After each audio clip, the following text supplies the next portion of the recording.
대학교 법학전문대학원의 정승윤 교수님 부탁드리겠습니다.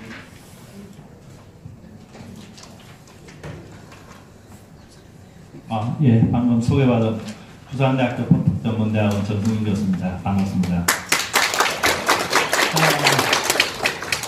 법치붕괴와 관련해가지고 제가 제목을 가치 혼란의 시대 누가 인민의 편인가에 적었습니다. 사실 선뜻 와닿지 않으실 겁니다. 우리나라 헌법은 인민이라는 표현 대신 국민이라는 표현을 씁니다. 그런데 제가 왜 인민이라는 표현을 쓰냐면은 누가 인민의 편인가 해서 법치주의가 지구상에서 사라진 국가가 있었습니다. 한순간에. 그것이 언제였냐면은 중국 문화혁명 시절 때 누가 인민의 편인가 해서 법치주의가 완전히 사라지고 오로지 인민위원회가 설치되어가지고 오로지 폭력이 난무했던 시대가 있었습니다. 그래서 지금 대한민국은 그런 시대가 아닌가 하는 생각에서 제가 누가 인민의 편인가라는 제목을 달게 되었습니다. 사실 지금 현재 대한민국 법치주의를 보시면은 여기 계신 분들 전부 다 굉장히 분노하고 계실 겁니다. 이게 과연 법이 존재하고 있는가 하는 생각이 드실 겁니다. 저 역시 마찬가지입니다. 그래서 대한민국 현재 법치주의 국가인가에 대해서 저 스스로 확신을 할 수 없기 때문에 대한민국의 법치주의를 한마디로 평가하라 하면 저는 전반적인 전체의 법치주의 몰라 사회주의 전체 국가로 가지 않았나, 전체주의 국가로 지금 지향되고 있고 전체주의화 되고 있다, 이렇게 제가 평가하는 것입니다. 자, 왜 이런 문제가 생겼는가에 대해서 제가 곰곰이 여러 차례 생각을 했는데, 저도 이제 법학 서울대 법대를 나와가지고 고시 공부도 하고 그 다음에 검사도 하고 로스쿨 교수도 하면서 쭉 생각을 해보니까 저희가 한 번도 법을 공부를 하면서 법의 정신을 공부해 본 적은 없는 것 같습니다. 현재 있는 판사, 검사, 더 나아가서 경찰, 이 법을 지키고 집행해야 될 권력기관들이 오로지 법 개념만 딸딸 외워가지고 시험을 쳐서 그래서 그렇게 해서 자리에 올라가신 분들 아닌가? 그렇기 때문에 한 번도 법의 정신에 대해서 이야기를 하지 않고 그분들이 법에 대해서 이야기하지 않기 때문에 이 대한민국은 끊임없이 법치주의는 사라지고 폭치만 남는 그런 형국이 되었다. 저는 이렇게 평가를 하고 있습니다. 그래서 제가 서두에 법치주의의 기원은 어디서 오는가 하는 이야기도 좀 하고, 그것은 공화주의 그리스 아테네 공화주의와 로마 공화정, 그 다음에 근대에서의 법치주의 발전, 이런 것들을 쭉 적었는데 여기 계신 분들 보시라고 적은 건 아니고 정말 우리 법을 집행하는 사람들 정말 한 번쯤 생각해 보셔야 되는 거 아닌가, 지금 그래서 제가 쭉 적었습니다. 그리고 1948년 우리나라 대한민국이 건국이 되고 나서 처음 헌법이 생겼는데 이 이전에 대한민국은 공화주의도 없었고 법치주의도 없었습니다. 그렇기 때문에 그것을 우리는 솔직하게 인정을 해야 됩니다. 48년 이후로 대한민국은 꾸준히 공화주의와 법치주의를 이룩하기 위해서 노력했던 세월이었던 것입니다. 그 과정에서 굉장히 여러 문제는 있었지만은 끊임없이 우리는 법치주의가 발전하고 이렇게 왔던 것이죠. 그런데 저는 요 최근 한 1, 2년 완전히 무너진 거 아닌가, 법치가. 과거에 복침은 있었지만은 이렇게까지 몰락한 적은 없었다, 이런 생각이 됩니다. 그 내용에 대해서 조금 이야기를 해보고자 합니다. 조금 뒤로 하면 뒤에 보면 우리 대한민국의 법치는 어떻게 구성되어 있는가, 대한민국의 법치를 이야기하려면 대한민국 헌법을 이해를 해야 됩니다. 제가 코끼리 그림 그리듯이 한번 그려봤습니다. 보면은 헌법의 구성이라고 제가 강연을 하면서 계속 이 강연 자료로서 이 자료를 씁니다. 대한민국의 헌법은 이런 모습을 기본적으로 가지고 있습니다. 이런 모습은 우리 대한민국의 헌법뿐만 아니고 전 세계 자유민주주의 국가는 대체로 이 헌법의 모습을 하고 있습니다. 이 헌법의 모습이 아닌 나라들은 사실은 사회주의 국가나 전체주의 국가가 되는 거죠. 내용에 대해서는 장황하게 설명을 할 수 없기 때문에 이런 모습이구나. 밑에 국민이 위에 있고 밑에는 국회, 대통령, 법원, 헌법재판소가 밑에 있습니다. 그리고 그것을 바치는 것은 다수결의 민주주의와 소수자보인 법치주의를 양측으로 해서 우리 대한민국 헌법이 규정되어 있습니다. 그런데 왼쪽에 있는 법치주의 기둥이 무너졌습니다. 그러니까 나라가 전체적으로 기울고 전체적으로 나라가 기우뚱 하면서 쓰러지고 있는 거 아닌가 하는 생각을 안 할 수가 없는 상황입니다. 이렇게 된 아주 근본적인 원인은 이 법치주의를 구성하는 가장 기본 이념이 공화주의고, 그리고 국민의 기본권, 자유를 보호하기 위해서 발달한 제도입니다. 그러니까 대한민국의 자유주의 이념이 그 기저에 깔리고 있는데 이 자유주의 이념이 몰락을 한 거죠. 현 정부에 들어오면서. 어떤 이념이 등장합니까? 사회민주주의 이념이 등장하는 거죠. 우리는 자유민주주의입니다. 분명히 헌법에도 그렇게 쓰고 있고, 거기에 비해서 현 정부나 현 정부를 지지하는 사람들은 사회민주주의도 합니다. 독일에는 사회적이라는 표현을 씁니다. 그러나 사회적 국가와 사회주의 국가는 엄연히 다릅니다. 앞에서 우리 이야기했듯이 사회적 국가란 것은 원칙은 개인의 자유를 보장을 하고 보충적으로 시장이 실패한 영역이나 그런 영역에 있어서 국가가 공공성을 강조하는 부분에서 보충적으로 개입한다는 의미인데, 우리 대한민국은 지금은 그런 형태가 아닙니다. 모든 영역, 조금 전에 이야기했지만 포용국가, 국가가 국민을 책임지는 사회, 모든 것을 원칙은 국가가 개입을 하고 예외적으로 국민이 자유를 누리는 형태로 바뀌었다는 거죠. 이런 이념이 우리 국민들한테, 아주 다수의 국민들이 마치 그것을 당연하다든지 받아들이고, 그러한 내용이 어디서 반영됩니까? 대표적으로 우리 사회에서 두 군데 아주 실증적으로 알 수 있습니다. 하나가 역사교과서입니다. 아시지 않습니까? 역사교과서에서 자유 드러냈습니다.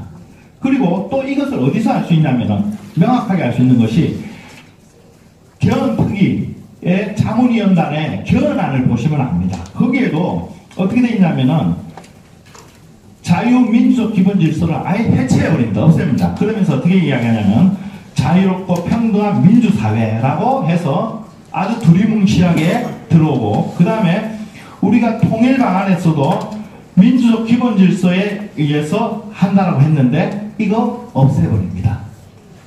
그래서 우리는 법치가 붕괴된 기본 원인은, 근본적인 원인은 결국 우리가 이념, 체제전쟁에서 실패하고 있기 때문에, 체제 방어에서 우리가 실패하고 있고 체제전쟁에서 밀리고 있다는 소리죠.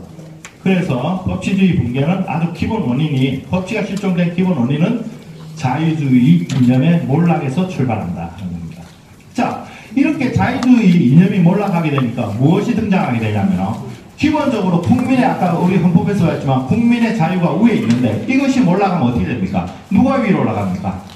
뒤집어 버립니다. 밑에 있는 대통령이 국민의 자리로 올라가게 됩니다. 그러니까 어떤 대통령제가 되냐면 제왕적 대통령제가 아니고 제왕 대통령입니다. 현재는 제가 생각할 때는 과거 박근혜 대통령 시절 때 제왕적 대통령제 문제다 라고 굉장히 끊임없이 모든 권력이 대통령에게 집중된 것에 대해서 문제가 있다라고 했는데, 그때보다 지금이 훨씬 더 심합니다. 인사청문회, 예를 들면은 현재 인사청문회 때 채택 안 된 장관들 얼마나 많이 임명됐습니까? 그리고 인사청문회보다 더 저는 재밌게 생각하는 것이, 인사청문회를 안 거쳐도 되는 자리가 사실은 권력의 실세가 되어 있습니다. 그게 누굽니까? 대통령 비서실장, 민정수석.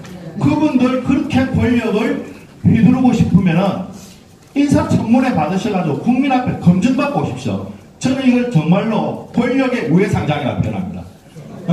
아무도 안 보는 그 사람들 뭐 했든지 통제 안 받는, 그러면서 헌법 개헌안 하고 정책 발표할 때 뒤에 누구 세웁니까? 수석과 비서실장 뒤에 국무총리 섭니다. 장관들 섭니다. 앞에 초도수 국방 어딥니까? 전선에 시찰하면서 장관들 대동합니다. 완전히 법치가 붕괴돼도 이렇게 붕괴될 수 있습니다. 제왕 대통령이죠.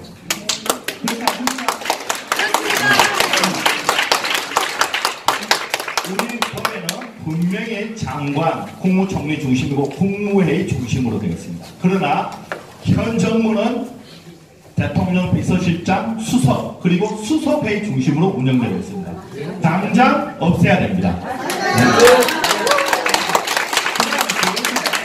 집회권의 문제뿐만 아니고 입법권이 얼마나 우리가 무력한가에 대해서는 한번 보셔야 되는데, 사실은 우리가 헌법을 만들면서 규범 경로라는 것이 있어 조금 어렵지만은 우리가 어떤 정책을 실현하기 위해서는 반드시 헌법을 개정하거나 국민투표를 하거나 법률로 하거나 대통령령을 하거나 구령을 하거나 자치규범을 하거나 행정행위를 하든 단계별로 우리 헌법이 다 규정을 하고 있습니다.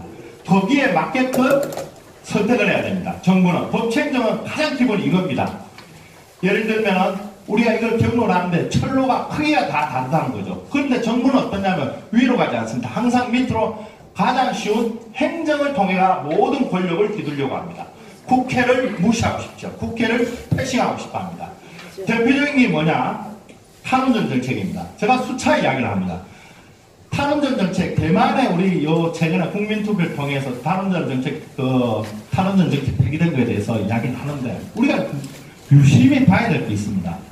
대만은 어떻게 했냐면 탈원전 정책할 때 그래도 법률을 개정을 했습니다. 그것을 국민들이 반대해서 국민투표까지 나아간 겁니다. 그 전제로서 최소한 법률이 있습니다. 문재인 정부가 이야기하는 탈원전 정책 했던 나라들 이야기해 보겠습니다. 독일 탈원전 할 때 원자력법 다 개정했습니다. 동의도 했습니다. 어쨌든 그 다음에 스위스 국민투표 굉장히 여러 번 참여했습니다. 그리고 앞에 법률 개정도 했습니다. 그리고 이탈리아도 국민투표했습니다. 4개 나라인데. 그리고 이탈리아는 국민투표 이후에 다시 그것을 번복하기 위해서 굉장히 노력을 하다가 다시 후쿠시마 사건 나가지고 다시 국민투표에서 지는 바람에 번복을 못했을 뿐입니다. 우리나라처럼 법률로 하지 않고 행정계획이라는 죄송합니다. 간격을 가지고 전력수급 기본계획이라고 하는데 이건 행정입니다. 정부에서 일방적인 행정계획과 더 재밌는 거는 한손이라는 자해집단입니다. 자기가 하는 업무가 원자력 발전인데 원자력 발전을 스스로 폐기하는 자해 공기업이 스스로 폐지하는 자살하는 이 기업, 이 사회를 통해 가지고 이루어지고 있습니다. 그 이사들은 어떤 이사들이냐? 자기 부정하는 이사들이죠. 소위 말해서 원자력을 해서는 안 돼 라고 하는 사람이 이사가 있습니다. 정말 도덕적으로 문제 있지 않습니까? 문제 많아요. 이것이 소위 말해서 법치 붕괴입니다. 그렇지 않습니까? 예. 우리 자유한국당 정말 정신 차리셔야 됩니다. 자, 그리고 마지막 세 번째, 사법군이 어떻게 붕괴되고 있는가? 요 최근에 잘 보셨지 않습니까? 소위 말해서 사법부 독립을 지키라고 해놨더니만 사법부 안에서 전국 법관 대표회의라는 듣도 보다 제가 봤던 듣보잡이라는데 소위 말해서 적폐청산위원회 비슷한 인민위원회 만들어가지고 했습니다. 법률 헌법에 없습니다. 소위 말해서 규칙에서 하나 만들어가지고 동료 법관들 탄핵하라 라고 했습니다. 탄핵제도 왜 있는 거냐면 법관은 탄핵 말고는 절대 못 쫓아나게 하기 위해서, 왜냐하면 사법부는 독립을 지켜야 하기 위하기 때문에 탄핵제도를 만들었는데 이 사법부 판사들이 사법부 독립을 탄핵을 하랍니다. 정말로 만들어 놓은 제도를 거꾸로 이용하는 거죠. 이런 판사 왜 필요한지 모르겠습니다. 저는. 그래서 사법부 정말로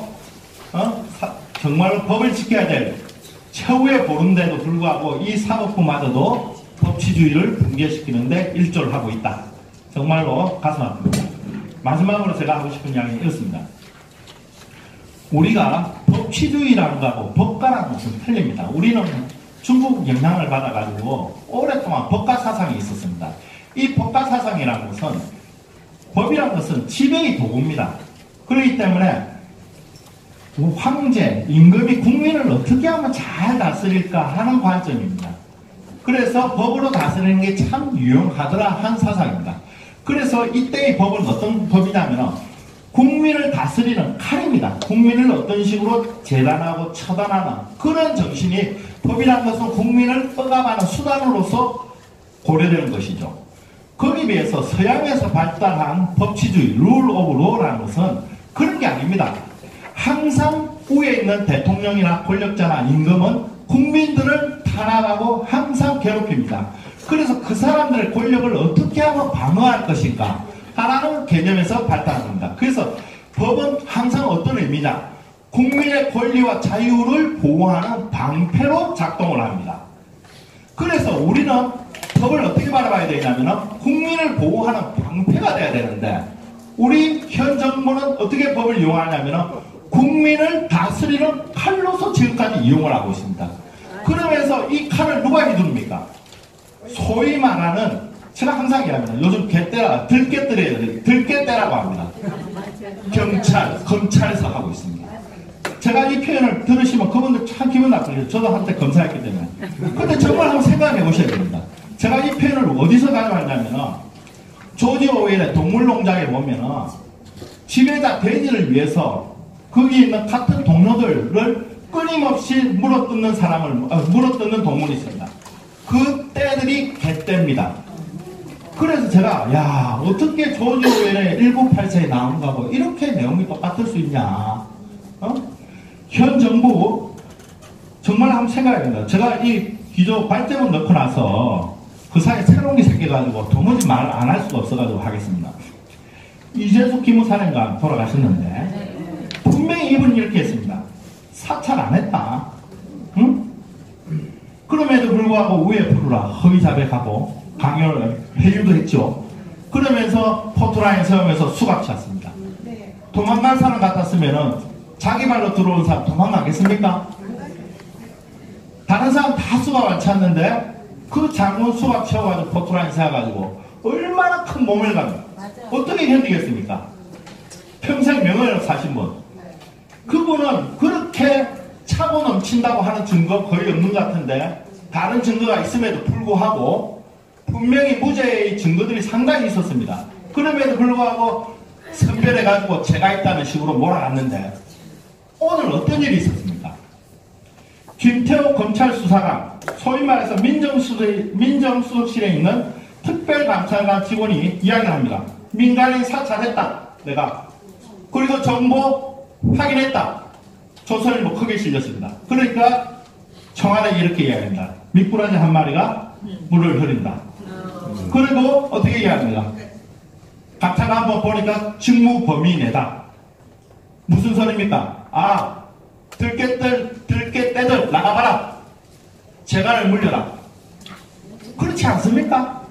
결론은 정해져 있습니다. 제가 봤을 때 이분이 이야기합니다. 현 정부가 나를 구속할 것이다. 그러나 나는 가겠다. 분명히 제가 이야기합니다. 그분 결론 정해져 있습니다. 청와대에서 그렇게 했으니까 이런 거 정말로 제가 생각했을 때 특검 필요한 거 아닙니까? 야당이 났어요. 제가 봤을 때 자유한국당 야당 좀 나서셔야 됩니다. 네, 맞습니다.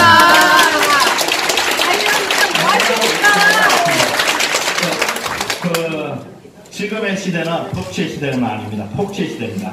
제가 또 하나 조지 오웰 뭐냐면은 빅브라더를 이야기합니다. 우리 평화가 경제다. 대통령 끊임없이 이야기하는데 거기 보면은 이런 이야기 나옵니다. 어떻게 이야기하냐면 war is peace. 전쟁은 평화다. 이런 이야기합니다. 전체주의 국가에서 어떻게 평화가 꼭 경제가 될 수 있습니까? 이 평화가 경제 몰락으로 갈 수도 있습니다. 전쟁이 어떻게 곧 평화입니까? 저는 어떻게 조지 오웰이 그렸던 그 시대가 우리 그 사람이 썼던 1984에 나오는 이야기인데 그 쓰기는 1950년대 썼습니다. 그렇죠? 48년이죠. 그러니까 50년 초 직전인데 2018, 70년 만에 어떻게 똑같은지 정말로 우려되고 걱정됩니다. 우리 체제전쟁, 우리 국민들이 나서서 방어하셔야 될 것 같습니다. 마치겠습니다.